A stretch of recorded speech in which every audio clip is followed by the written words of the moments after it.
नवापूर पोलिसांची कारवाई. सोशल मीडियावर अल्पवयीन मुलींचे व्हिडिओ बनवून प्रसारित करणारे 3 आरोपी अटकेत. सोशल मीडियावर अल्पवयीन मुलींचा विनयभंग होईल असे उद्देशपूर्वक व्हिडिओ तयार करून इंस्टाग्रामवर प्रसारित करणाऱ्या 3 युवकांना नवापूर पोलिसांनी अटक केली.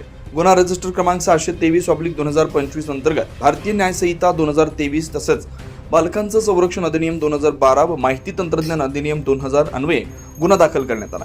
फिर्यादी म्हणून पोलीस नाईक विनोद पराडके यांनी दिलेल्या तक्रारीनुसार 21 नोव्हेंबर रोजी सायंकाळी आरोपी हे केटीएम मोटरसायकलवरून परिसरात फिरत होते. त्यातील आरोपी जितेश कोकणे यांनी आयफोन 15 मोबाईलद्वारे रील्स स्वरूपात व्हिडिओ तयार करून अल्पवयीन मुलींचा पाठलाग करत अश्लील आणि विनयभंगास प्रवृत्त करणारे वक्तव्य केल्याचं दिसून आलं. हा व्हिडिओ सोशल मीडियावर प्रसारित करण्यात आला होता. 23 नोव्हेंबर रोजी पोलिसांनी कारवाई करून आरोपी जितेश सामा कोकणी, नयन विनोद कोकणी, विक्की सॅम्युअल कोकणी यांना ताब्यात घेतलं. न्यायालयानं त्यांना न्यायालयीन कोठडी दिली आहे. कारवाई पोलीस अधीक्षक नंदुरबार, अप्पर पोलीस अधीक्षक, उपविभागीय पोलीस अधिकारी यांच्या मार्गदर्शनाखाली पोलीस निरीक्षक अभिषेक पाटील व सहकार्याने केली. पोलिसांनी सोशल मीडियावर अशा प्रकारे गैरप्रकार करणाऱ्यांवर कठोर कारवाईचा इशारा दिला.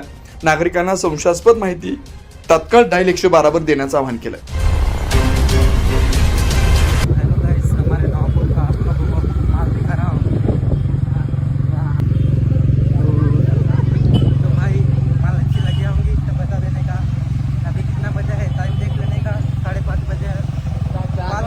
जाने का इधर नवापुर में राउंड मारने के लिए जिसको माल चाहिए वो आ सकता है, वो सिंगल लोगों का हो. 24 live Maharashtra news bureau, Nashik, Nandurbar.